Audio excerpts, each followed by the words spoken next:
जैसा करोगे वैसा भरोगे। कई बार आपने यह बात कहीं ना कहीं जरूर सुनी होगी और कहीं ना ऐसा देखा होगा। चलिए आज हम आप लोगों को ऐसी ही कहानियां सुनाते हैं। आप लोग वीडियो को अंत तक जरूर देखिए। हम अक्सर उन लोगों के बारे में बात करते हैं जो दूसरों के साथ बुरा करते हैं, लेकिन फिर भी कोई उनका कुछ नहीं कर पाता।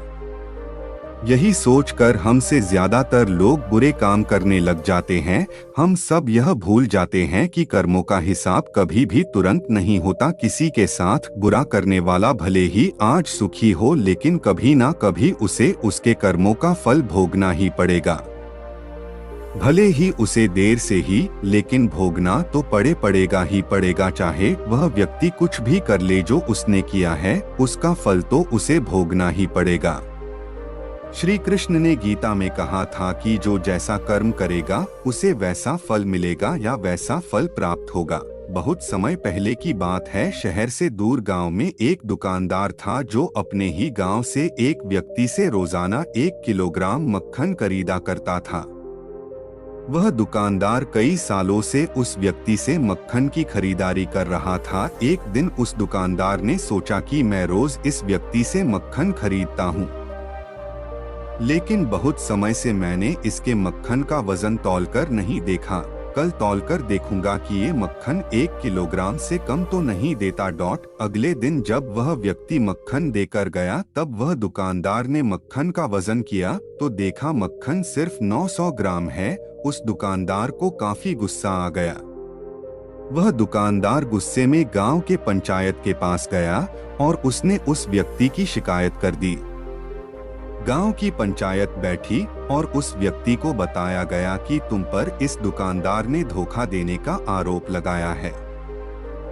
तुम इस दुकानदार को देने वाले मक्खन में हेरा फेरी करते हो और हर बार तुम इसे 1 किलोग्राम मक्खन की जगह सिर्फ 900 ग्राम ही मक्खन देते हो। क्या तुम्हें अपनी सफाई में कुछ कहना है?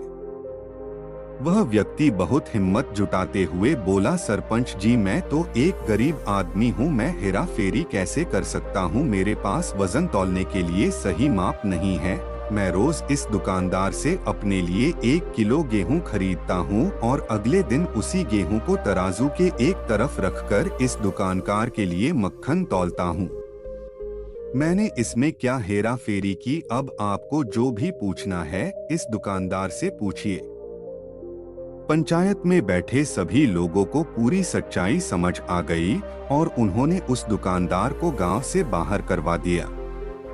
यह छोटी सी कहानी हमें यह बात सिखाती है कि जैसे कर्म हम करेंगे उसका रिजल्ट भी हमें वैसा ही मिलेंगे। हमारी चालाकी ही हमारा नुकसान कर देती है।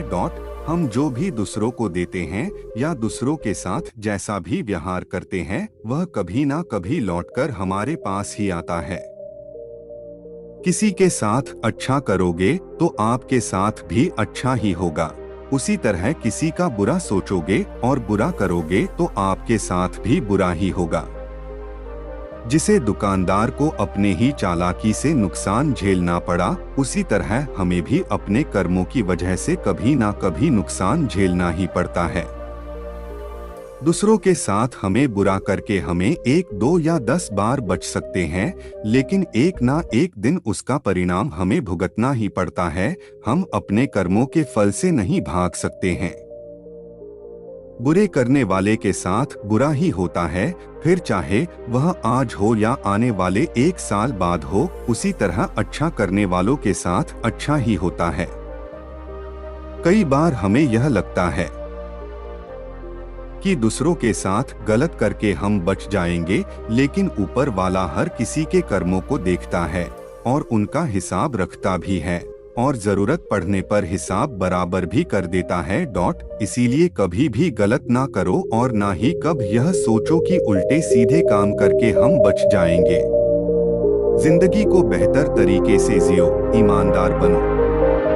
ज्यादा कमाने या फिर सिर्फ अपना ही फायदा देखने के चक्कर में किसी के साथ गलत कभी ना करो। हमेशा याद रखो, जो जैसा करेगा वह वैसे भरेगा।